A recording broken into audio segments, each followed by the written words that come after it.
What are the things that we now need to take into account, given all this new information has come to our attention? You know, Alan Shore, I watched him introduce a conference not long ago, and he said something that really I resonate to. He said, you know, in the last 3 years, everything I know about attachment, I've had to throw out the window. I was so certain that I had figured things out, and I realized there's so much that is changing on me as our knowledge expands. The idea that attachment could be changed through cognitive behavioral ways and not emotional regulation. I now realize that we really have to look at emotional regulation as part of this process. He says, everything's been turned on its head. I understand that feeling. As a person who's worked for a long time, built his career around models that I built, and having to let go of that, the people that I did them on, those people are now rare. It's changed that much. So the fact of the matter is, in 2020, what are the things that we need to start looking at? Because embedded in that is the reality that I think we're going to be confronting. We have a tsunami coming, and that tsunami could do us in. However, there's a lot of hope too. So let's take a look at what we need to look at.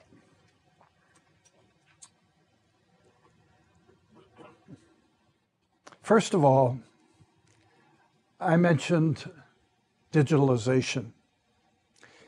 And I mentioned also how it was affecting children. And I want to start with the article in Pediatrics that started all the research about kids being on the internet and what that means. Well, one of the things it means is that every hour, 600 children are going to see something for the first time in their lives that's sexual, portrayed on a computer. Every hour, those 600 kids, 200 of them are going to have lifetime struggles around that, because it's going to start them on a journey. 85 of that 600 are going to be under the age of 10. So we have to understand what's going on with our kids, and that it really changes everything in terms of not only addiction, but psychiatry, family therapy, all of those things are going to be affected. So I'd like to start here with a book by Ernest Cline called Armada, which is the second volume in a series. Cline's book on gaming talks about the culture that kids live in and what gaming is a culture of its own. His first book, Ready Player One, was really an eye-opener to me about how much gaming fits that model. First of all, you have challenge, you have being, you know, it's something that makes you happy, it's something that consumes time, it has all the earmarks of the things that either can put you in a zone or it can put you in addiction. It has all those hallmarks. There is a movie that's very striking, because what's striking about the movie is Ready Player One has been made into a movie about the fact that the next war is probably going to be fought by children. And in the movie, it's a story about kids who were exceptional game players, that they could run things in a more perceptive, accurate way than adults. And that in combat, they can be extremely effective. So the idea was to recruit some really good kids that were good at gaming and to use them to fight a war. And this is a clip from that movie. What is this? Why are we watching these images?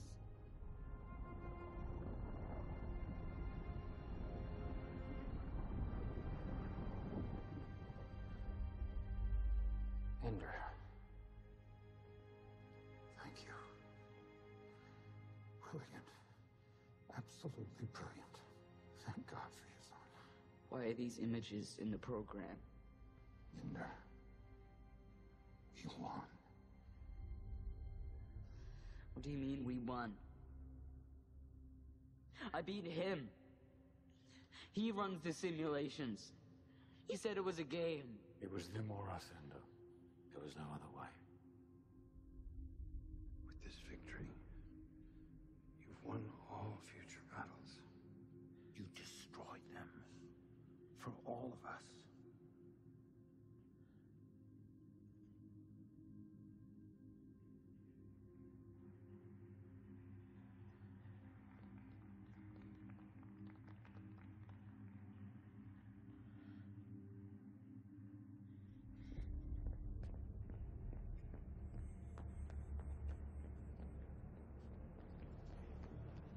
Stand up.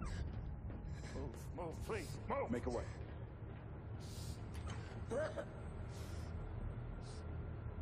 And Stay away from me!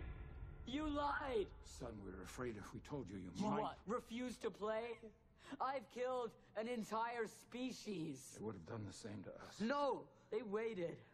What were they waiting for? Who cares? We lost 1,000 men on the transporters you abandoned. I abandoned them in order to win. Yes! And they died proudly for us! They might not have died at all.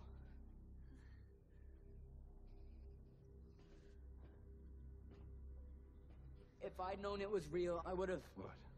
Called for a dialogue? They can't even speak. watched them. What were they thinking? Were they building an army for a second invasion? Or simply preparing to defend Ender, themselves stop. from us? They came to Earth to establish a colony. We chased them away, and in 50 years, they never returned. Makes no difference now. I will bear the shame of this genocide forever. No. You will be remembered as a hero. I will be remembered as a killer! It was us or them. And you're sure we've killed every last one of them? I saw their whole planet destroyed. How do you know there was another colony or another queen out isn't. there? We won! That's all that matters. No. The way we win matters. So that movie is a very dramatic movie. And in this case, the kid had enough common sense on board to know what the right thing was. And the movie shows a reconciliation between the species. But what it also illustrates is something that a lot of people know and don't talk about, is that our next war will probably be fought by children.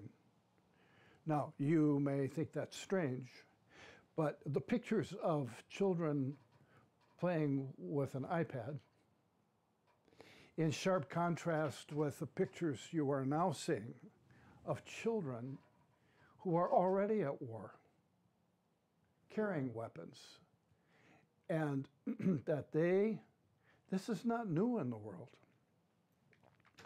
Now, that's really important for a number of reasons. It means that our children, and even in the United States today, gamers are creating games for our military. Gamers are already involved in strategizing how to protect our satellites. And the fact is that there are kids who are very young who have capacities that are extraordinarily important to our governments. Now, one of the things, there's a little scenario I want to describe for you. I mentioned earlier that between the ages of 12 and 16, that we know that that there's 34 million kids of the kids who get exposed to sexual stimuli on the web are going to have, 34% are going to have a problem. And the brain starting at 12 to 16 is very vulnerable to change. And the first thing you need to know is what the sequence of events is. Many kids start off with gaming. I have even experienced that in my own family. My children, my grandchildren were raised by parents who were very smart about the internet. All homework done in public at the at the dining room table. There was no privacy or a private computer, which is a mistake a lot of parents make. But even so, an iPad, I sometimes observe, can be like a babysitter, or a phone can be like a babysitter. And one of the things that occurs, that gaming is a real priority for them. So one afternoon, I took a couple of my grandsons out fishing, and we had a lovely afternoon. We caught fish, we had fun, we laughed, we're out in the sun, we're out in the water, and it's fresh air, and it was a lovely afternoon. And as I pulled into the dock, I said to my kids, "Well, guys, how'd you like your afternoon?" And the youngest one said, "Frankly, Grandpa, I need an iPad break." And I'm going, what? Here you've got all of this stuff that most kids never get to do, and you need an iPad break. Well, the point is this: it becomes a part of their life. And so what does a game do? A game constantly challenges you. It's just a challenging activity. And what you want to do is you want to get better at it, better than the other people. You want to rank number one that day. You want to go then on to a harder game, more bells and whistles, more challenge, maybe some fear thrown in, more playing against others, competition, what have you, and you get very caught up in the gaming world. Now, what it teaches, though, is the brain has a way of acquiring learning systems. And the learning system here is that what is to be valued is winning. Number one, best. Next one, number one, the best. Beating the others on the other team, beating the others on my team. And so the competition. And so what happens then is the learning rules of that system are incorporated then into the brain. Then when the kid becomes sexual, because he's stimulated by what he found on the internet, that's easy to find, that what happens is he starts using the same rules. It's conquering this one, conquering the next one, looking at the next challenge. And the movement in their sexuality is not for having a good friend in a relationship, but in terms of another sexual adventure and coming out somehow on top.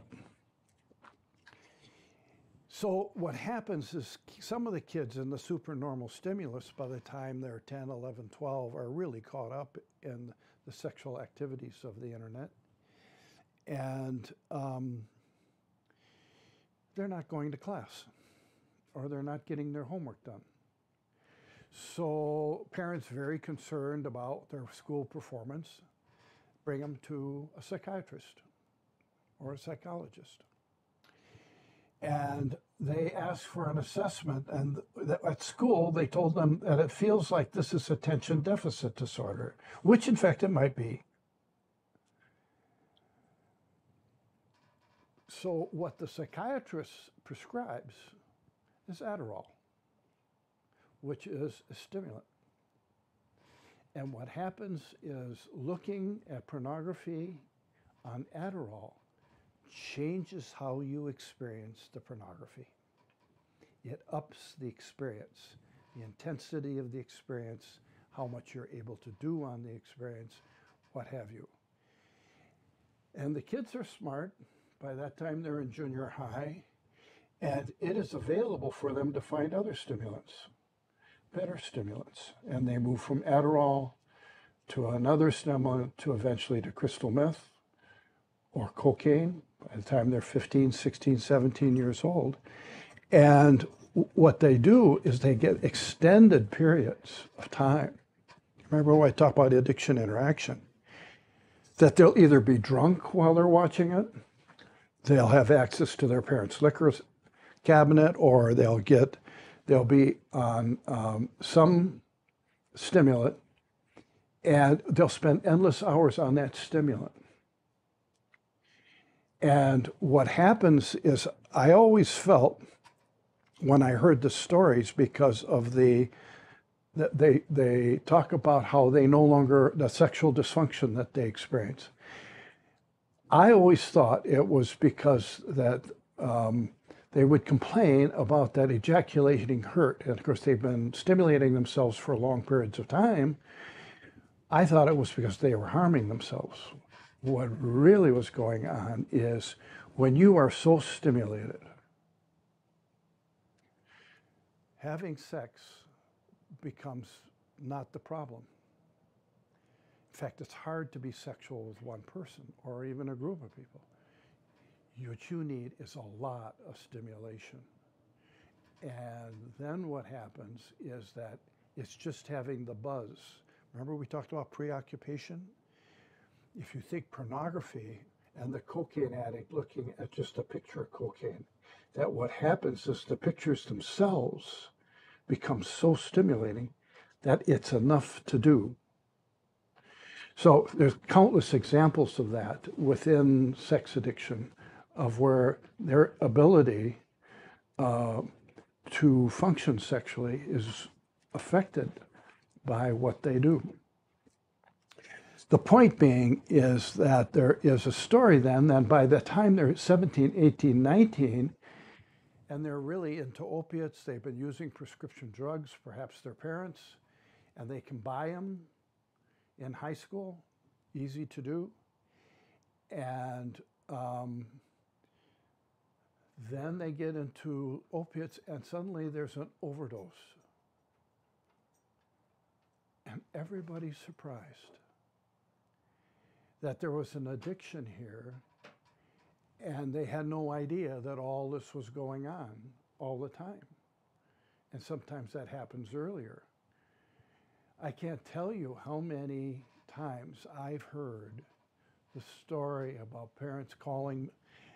Have called me, and I have a 12-year-old, and he's got this problem, and I can't figure out what to do about it. Where do I send him for treatment?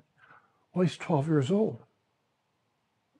So there's no protocol for that at this point in time. So the point being is that there are 6 million children between the ages of 12 and 16 who are in the prescription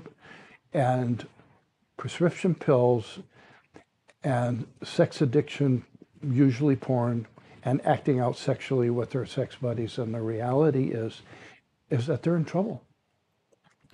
When we started our study at the University of Alberta, we found that 12% of the college students that we interviewed knew that they were not going to make it through their first year because they had a problem with either one or the other or both, either prescription drug or pornography or both, and often it was both. And the fact that when we compared them to people who were proven cases that have been in an intensive rehabilitation program for it, and there was no differences in like ADHD and other measures that we looked at.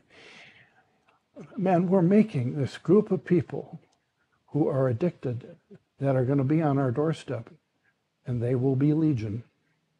and we will wonder where they came from. But they're coming, and they're going to hit us hard. The other part that I think that's important is we need to understand that it means changes for us too, as providers. And that one of the most basic issues that we have to think about is how brain changes.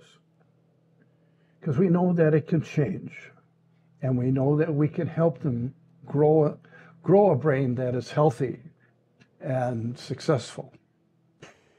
So the first thing to think about is going back to the 80s. And I said 1988 was pivotal. And I pointed to Bessel van der Kolk's work. One of the things that we were discovering at that time is that our very primitive brain, the one that immediately reacts or overreacts, that what has to happen happens at the base of the brain, and at the front of the brain, the frontal lobes, which help mediate and say, well, you're overreacting. It calms things down. It has a way of being an intermediary filter to those reactions. That frontal lobe then helps the child to stabilize, and that's part of what attachment teaches. Is that in attachment, you learn from your parents about what we call emotional regulation. So what you see in front of us is a brain scan of a healthy child, and where the circles are, you will see that there are, healthy activity within the brain. The next scan is of a kid who was badly abused, and you will see within the circles there's no brain activity. In other words, you have the stimulus, but you don't have anything filtering out what the reaction is. And this is very important to understand, is the rebuilding of the brain so that you have the capacity to regulate is a critical part of healing. And one of the things that makes for impulsivity is an unregulated brain. And one of the things that my colleague Peter Levine, another one of our senior fellows, and he's done so much work in somatic experiencing and what the body goes through, even in your earliest years. He's made a huge contribution to the world of trauma. But he writes at one point in time, he says, "It is my conviction that clinical, naturalistic animal studies and comparative brain research can together greatly contribute to the evolution of methodologies that help restore resilience and promote self-healing." And I believe one of the reasons that I found a home at the Meadows and Peter found a home at the Meadows is that kind of is at the heart of the Meadows, is that the understanding that anybody who's in there is coming out of something that needs some healing. And one of our colleagues is a guy by the name of Dan Siegel, who's written a lot about healing of trauma. And he talks from a medical point of view, there's really 9 domains that occur of integration that create healing. So the first one he talks about to really heal the brain, the first one is you do what we call work on mechanisms of attention, how to pay attention. Meditation's part of that, but also, like when our patients, they bookend it. In the morning, they have their meditation and focus time. In the evening, they have activities that help the brain to attend to and have awareness. So the learning to develop the mechanisms of paying attention is a critical part of it. A second part of it is that what he calls vertical integration from the top down mind and to the bottom up mind, that you have to understand that emotional regulation, which Dan Goleman also wrote about, is where you are making the two parts of the brains work together. The part of your brain that's around your heart, in which you have that, and the striatum and your feelings, and your cognitive management. The reality is that you have to experience your feelings. You have to know what they are. Yeah, it's where your emotional compass is. So regulation, emotional regulation is a key part of it. We also talk about bilateral integration, and that is that what happens in trauma is things get buried in compartments. I mean, I get patients all the time who come and say nothing ever happened to me. But with time, you know, you put them in these compartments and they leak. And so part of we have technologies now that help various parts of the brain talk to each other and start piecing together a common story. One person, not a number of personalities, but one person. And a good example is the whole technology of EMDR. That's what that literally is about, is helping the brain to integrate those things that have been cut off from your experience. So you get the whole story. Then immersion in memory is very important because you need to understand you didn't get here by accident. You had to have, you start connecting the dots of you doing the same things. That's what makes compulsive behavior, is that you're repeating the same mistakes over and over again. There's no learning. And then the other thing that's very important is the literally of narrative integration. That's the whole thing about story, narrative therapy, and critical. Sometimes, I remember Milton Erickson said that therapy really is the decision on the part of the patient and the therapist to hear each other's story. Well, I think there's a lot of truth to that. For sure, part of the success, there's two things that make for great brain change. The first is safety, that you feel safe. Secondly, story. And it's very important in the story that as you're working on your story, you're with other people who would hear the story. So, for example, in the treatment of torture victims, they made little progress in getting people to go into therapy if they'd been tortured until they were put into a room with other torture victims, which is also what happened in AA and all the 12-step fellowships. Finding people who did the same things you did helps with the shame, it creates safety, and the telling of the story. So that narrative integration, because the story is going to change. As you grow and you learn more, you rewrite the story, and you can rewrite the ending. But you can't rewrite the ending until you've got that story pretty clear in your head.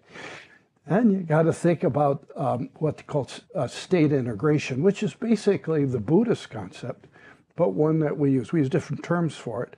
Your wise mind, your inner observer, what have you, but a piece of yourself that has the psychological detachment to watch what Buddha called the monkey business of the brain, which is we're always swirling with thoughts. And you have to have a referee. A part of yourself that looks at what are the, out of my experience, what is not useful to do, what is useful to think about, what's not useful to think about. And you have to have that inner observer. Then temporal integration, we use the example of Admiral Stockdale from Vietnam. And he talked about that to get through the day in a prisoner of war camp, you had to do two things. You had to be in the here and now, aware, and you had to have a belief and a picture of where you're going, a vision. Well, if you didn't have both of those, you're not going to make it through. And so what he calls it, you have to have clarity about your past, you have to really know the here and now, and you have to have a vision of the future.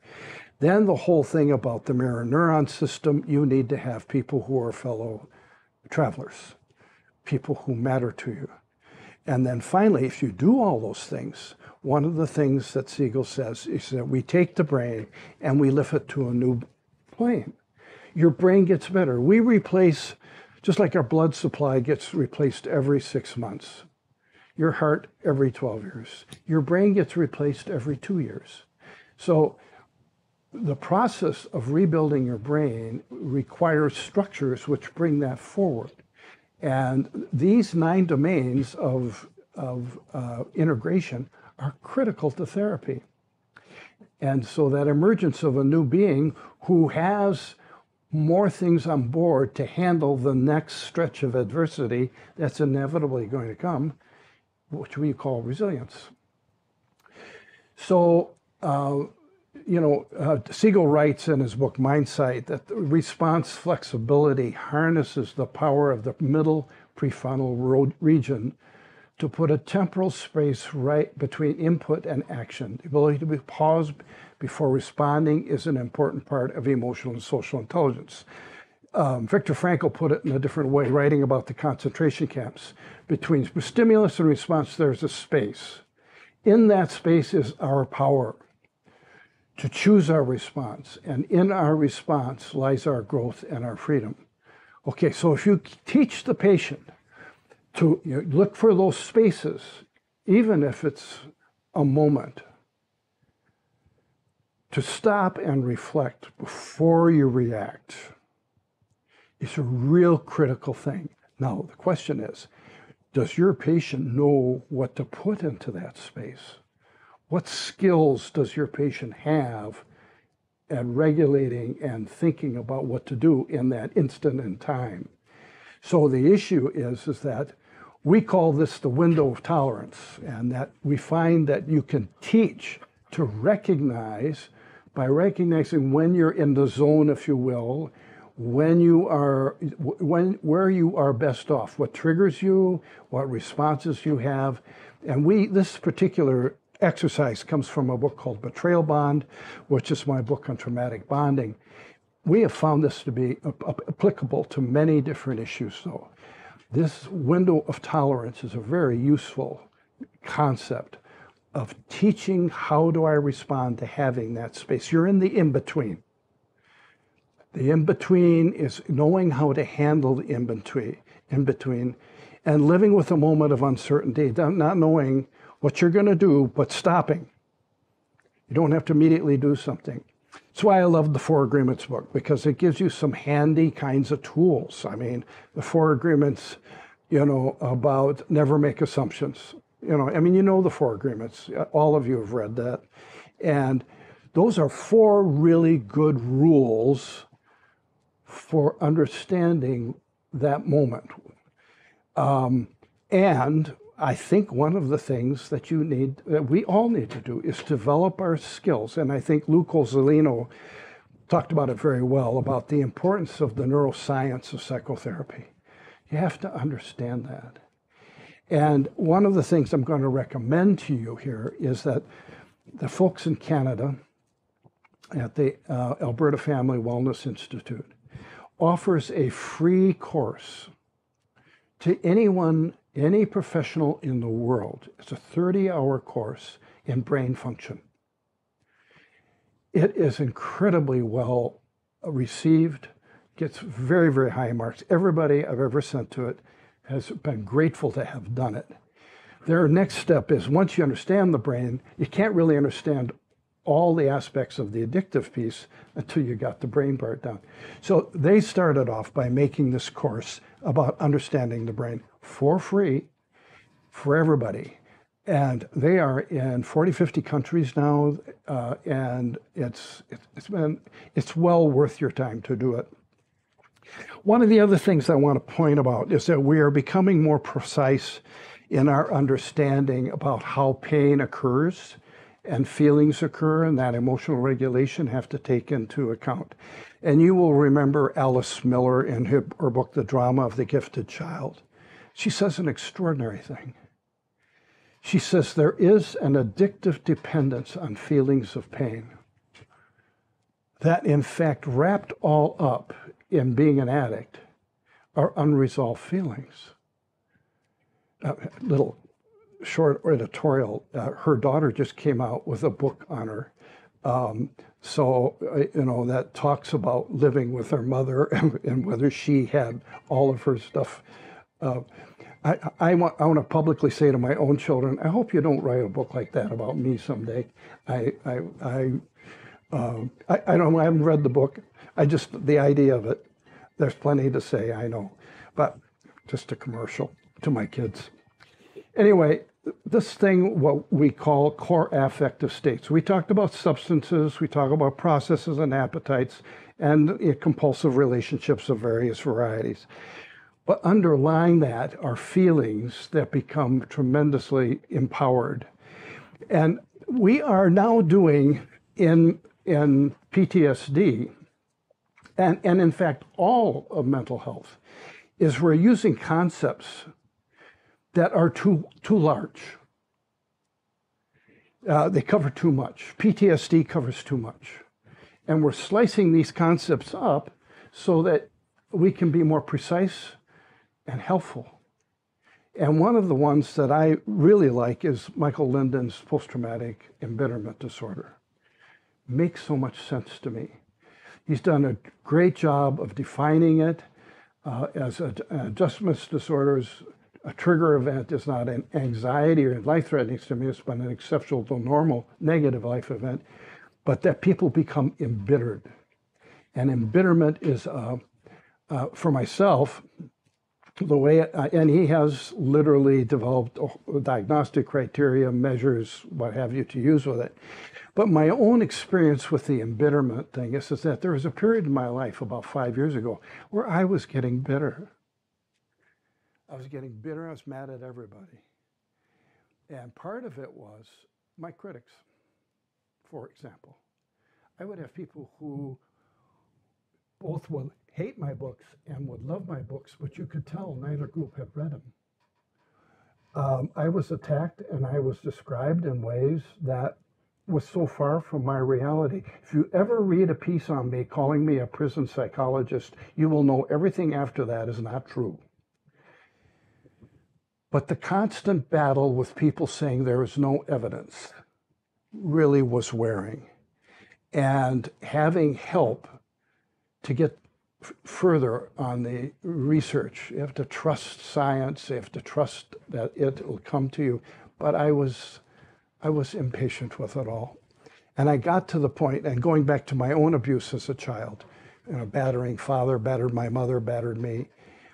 And I had to go back to what we call deconstruct the abuser. I was reading Wayne Dyer, and he was talking about how he had to deconstruct what his father did to him. And the famous pastor, John Gray, talked about the same process. And once I started that and working, what were the sources of anger in my life? It was really important. And quieting that down and making sense, I got extraordinary peace with it. But I fit every part of the diagnostic code that Linden talks about. And I think that whole cultures become embittered. If you don't think of that, look at the streets in 2020.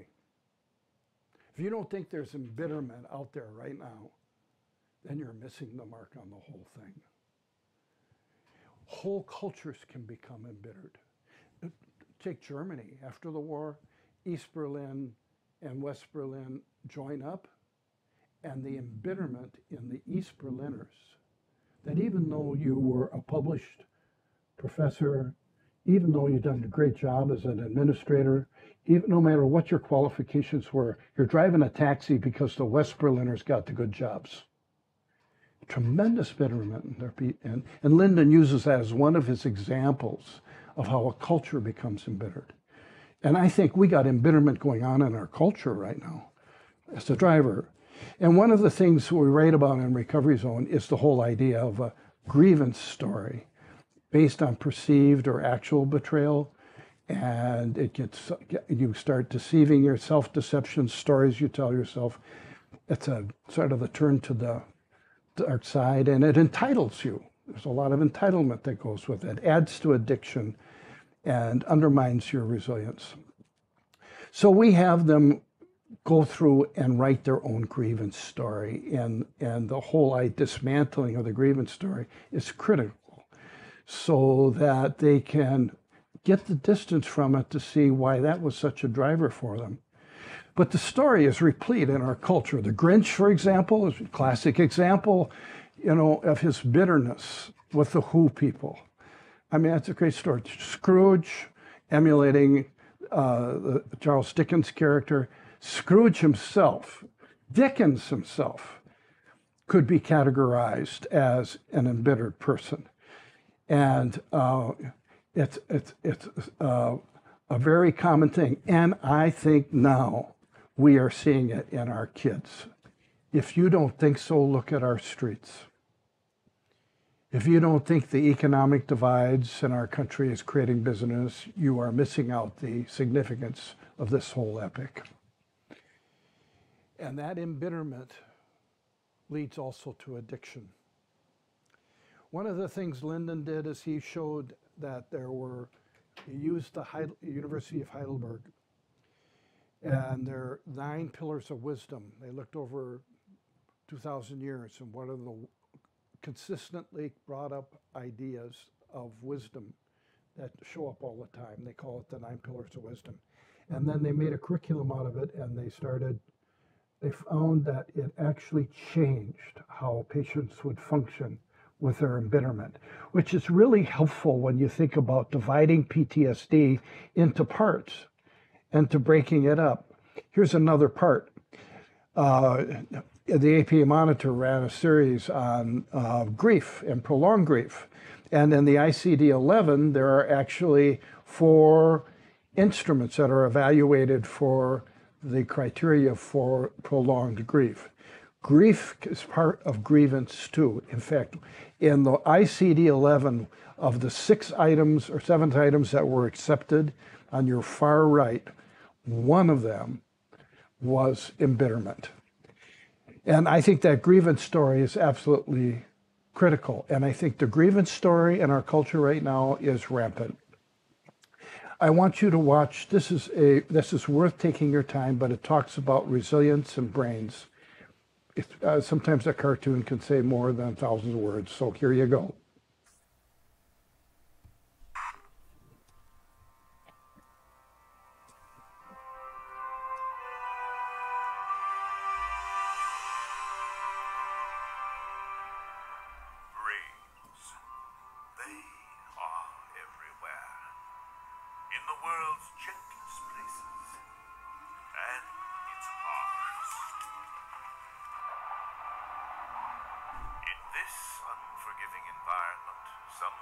Exhibit troubling signs: addiction, illness, depression, social disorder. Yet others thrive. Why have some brains developed the ability to cope in harsh conditions while others struggle? It is one of nature's great secrets. Hi. Hello? This is amazing. But I just need to clarify a few things. This great secret? It's actually science. Severe adversity isn't good for any brain. But it is true that some brains do better than others in the face of significant challenges. Oh, scientist. Yes, I agree. This is a great secret of science.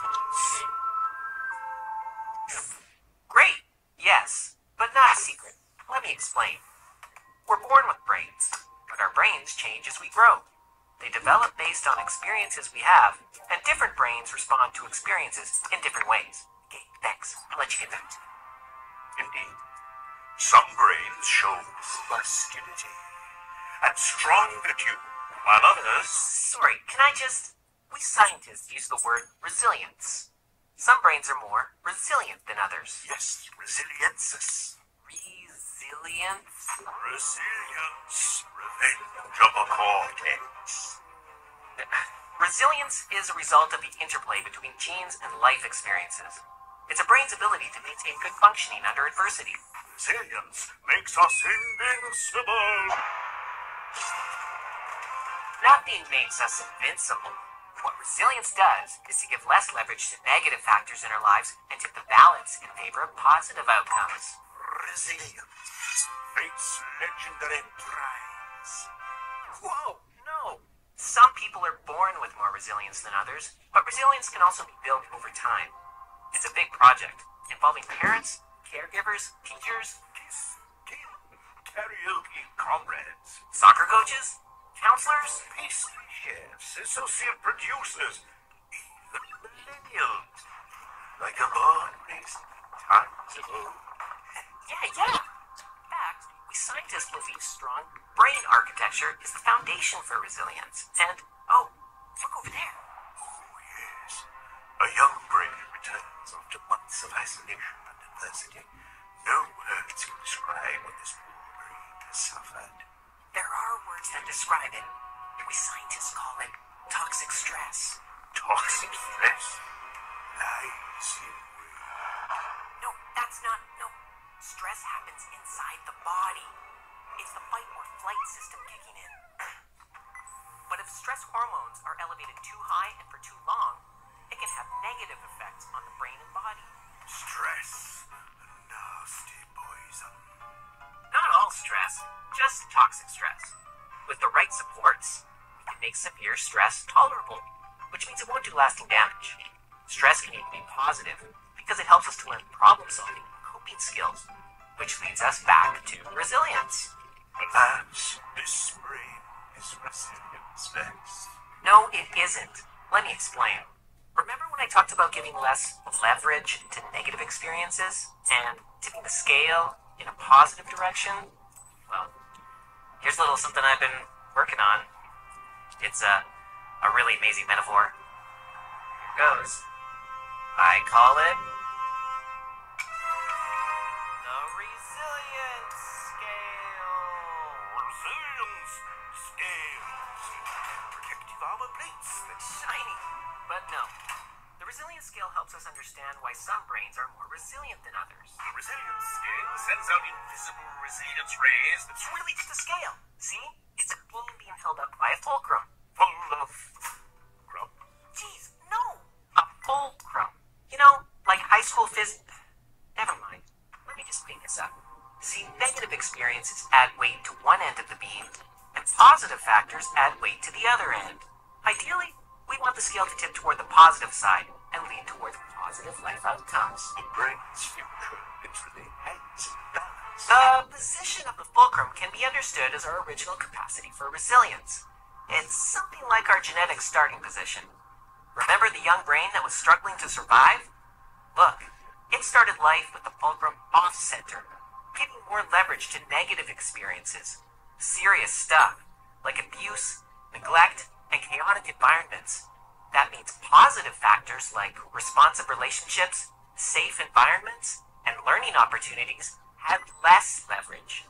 Over time, the negative load shifted the fulcrum even farther in a negative direction. Tragedy. Not at all. Right now, this brain is experiencing poor health. But with help, the scale can be tipped toward more positive outcomes.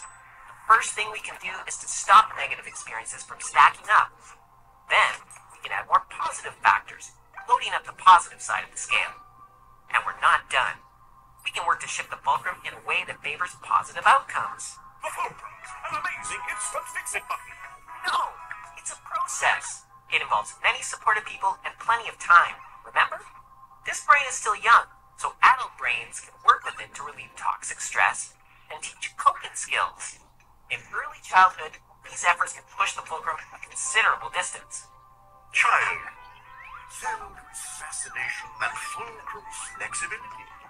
Sort of, but there are other sensitive developmental periods that are windows of opportunity, like adolescence. And even if this brain doesn't get help until adulthood, change is still possible. It will take more support, and the change will be less dramatic. But any fulcrum can be moved to make positive outcomes more achievable. The bad experiences disappear. I'm afraid not. It's hard to undo the effects of past negative experiences, and it takes time. But we can eventually relieve the burden of those negative experiences. Our little brain can get the help it needs to adapt, recover, and enjoy good health and wellness. And everyone, everywhere can become more resilient for eternity. Why not?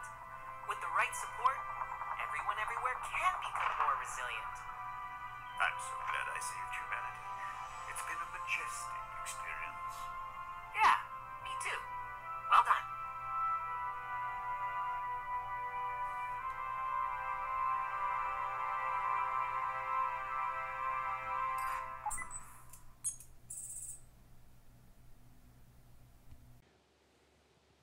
What we want to do in order to keep our balance and our resilience, we need to live in coherence. There are lots of programs out there. What we're starting to do with the Recovery Zone series is we have created what we call master skills. Using the 9 pillars of wisdom, we started researching what all the wisdom that we could accumulate. Everybody pretty much agreed. There's about 12 of them, including the 9 pillars that the University of Heidelberg found. So we're building a curriculum around that, and it's measurable. And one of the biggest ones, the one at the top for everybody, is gratitude. And Rhonda Byrne's little book on the magic, that gratitude is magic. If you have somebody who's really stuck, that's a great little book. We know that there are stages that sex addicts go through, and I think all addicts go through. They're developing awareness. There's a crisis. There's shock that they have the problem, pain. There's a repair stage and a growth stage. I took Dodge's steps of things that has to happen for the brain to change, and I saw it going on at each of those stages. When they start off, there's problems of non-use. In sex addiction, for example, they haven't been sexual actually with anybody in a long time. Or coded networks or a noisy brain. And that's what you encounter in the first stages. Rehab should be a place where you calm the sizzle down and you get people into therapeutic traction. People look at rehab as an end state. The fact is, it's the beginning. It gets them so that we can return them to the programs at their home to work for the 2 to 3 years it's going to take to really unravel. And the kinds of things that have to happen are correction of cellular function. That includes, you're no longer using cocaine, you're eating differently, what have you. Neural stimulation, where you're getting challenged to think differently. Neuromodulation, learning how to regulate, learning how to let your mind relax. And finally, what they call neurodifferentiation. That neurodifferentiation is really critical because it is putting the pieces together, that narrative and rewriting the narrative. So always remember what Goleman wrote about in his book on focus. There's a bottom-up mind, which is around your heart, that has the expert system. There's a top-down mind, and the top-down mind is how we influence and re-engineer the expert systems that the heart uses. This is something people need help with. It's not done in the 50-minute hour. And it's certainly for addicts, it takes 2 to 3 years to get these basic lessons and have it happen as part of every day for them. I think we're entering the period of the perfect storm. Why? Well, out of the ASAM Weekly, they picked up on the CDC noticing that the Center for Disease Control were talking about all the mental health conditions that are becoming elevated, including the minorities, essential workers, unpaid caregivers, and they're looking at increased substance abuse and elevated suicidal ideation. We need to not look back in anger, nor forward in fear, but around in awareness is what Thurber said. And I think that's where we are at this point in time. And we need to look at the high price of addiction. If you add all the substances and the food issues, the sexual issues together, it's huge. And in fact, one of the key members of the DSM committee said, if we financed all those addictions and we made them a diagnostic code, it would break, medicine wouldn't be able to handle it. Which is kind of an odd statement, because if you were offering treatment, if we were getting people help, we'd have a different society. Not one so polarized, not so one in very great danger of riots in the street all the time. We'd be able to make a difference. And it falls kind of on our doorstep to start making an intervention. And you're going to say, well, we can't do that. Well, they can do it. How do I know that? Because in Alberta, they did an experiment. They took all the things that experts knew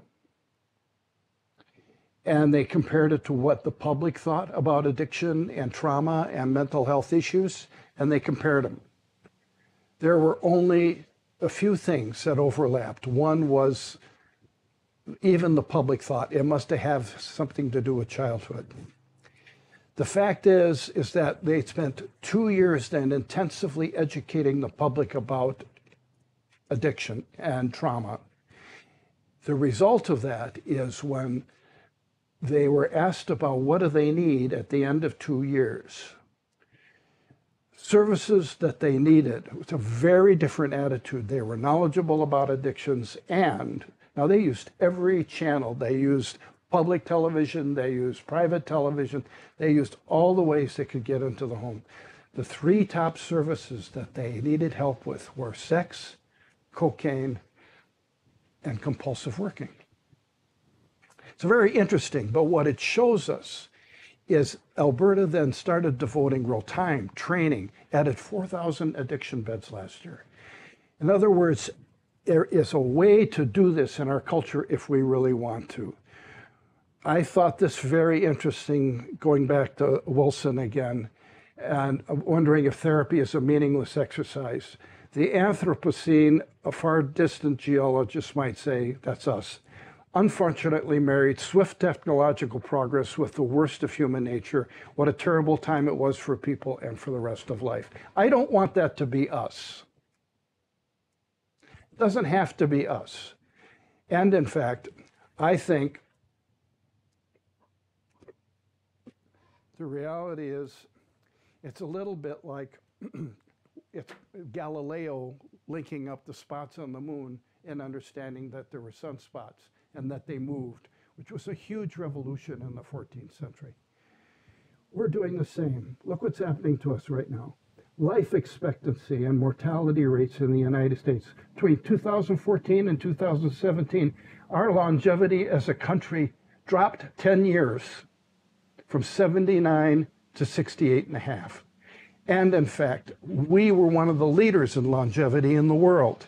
Now, France has continued, United Kingdom has continued, Sweden has continued, but the US has detoured. And our longevity rates are going down. Why?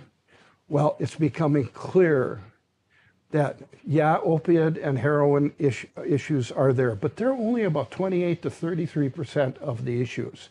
They really, and it is true that the regular sicknesses like cancer, the death rate is declining. But if you look at alcohol and you look at the other addictions, they are costing us a mint. The book, The Deaths of Despair and the Future of Capitalism, talks about the hopelessness that people feel and that we have to deal with the despair that is out there. This is an instrument, a printout on sex addiction. It's about the 7 overarching concepts across all types of behaviors. I did an MMPI and there's an MMPI RF, and they have a new scale called demoralization. And it's the second one down on this chart. And you'll notice all 7 of these issues, the hopelessness, demoralization. That's what happens if you're an addict, is you get demoralized. You feel helpless. And what happens is we know clearly that it is affecting sex. We know that obesity and food addiction really clearly as an addictive use. And the more obese you are, the more angry and hopeless you feel. That's documented over and over again. So if you think about it, who can speak to this? There is a big red arrow on the map pointing to the people who are listening to this broadcast. Because it's the mental health providers that made the difference in Alberta.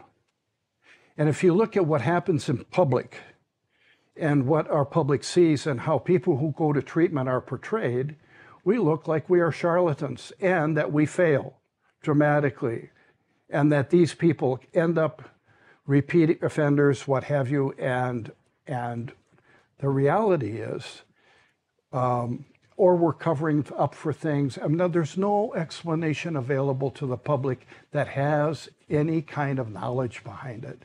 And it's up to us to make a difference. There's a recent article that has appeared in the industrial psychiatry world that talks about how the mental health people have to get their arms around media, because media is shaping the opinions of what a therapist does, what a psychiatrist does, what social workers do, what all the form of the helping professions that are useful or not useful. And our job is to do this. We have a choice. There's two paintings that kind of illustrate it. One painting comes out of the French Revolution, and it's Dr. Pinel in the sanitarium.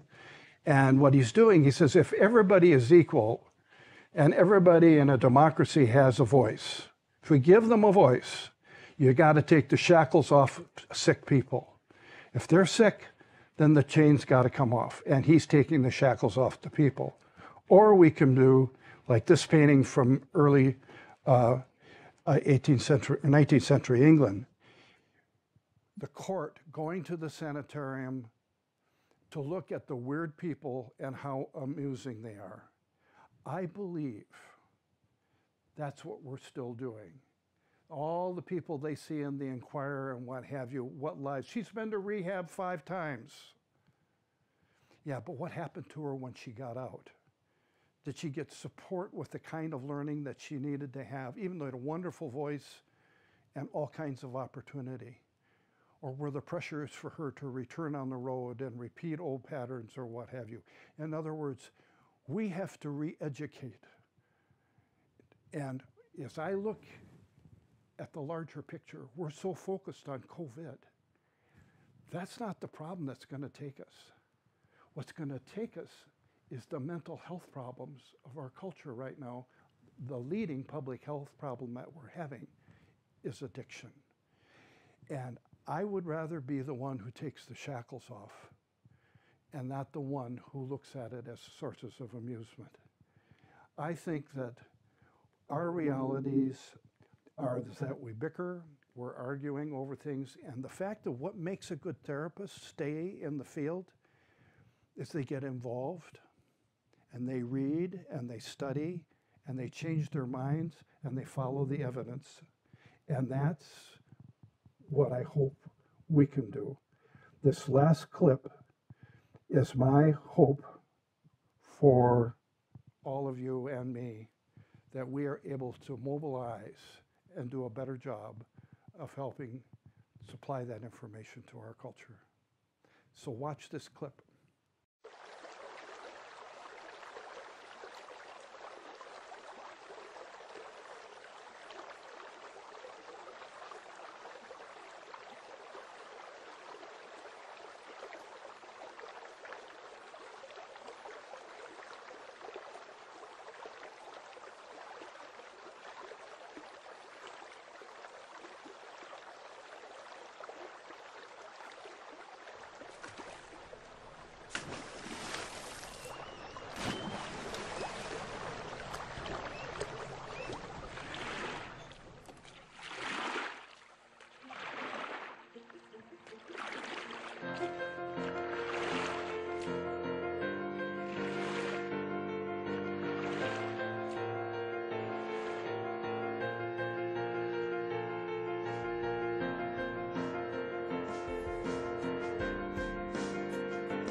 See, I think we can do this.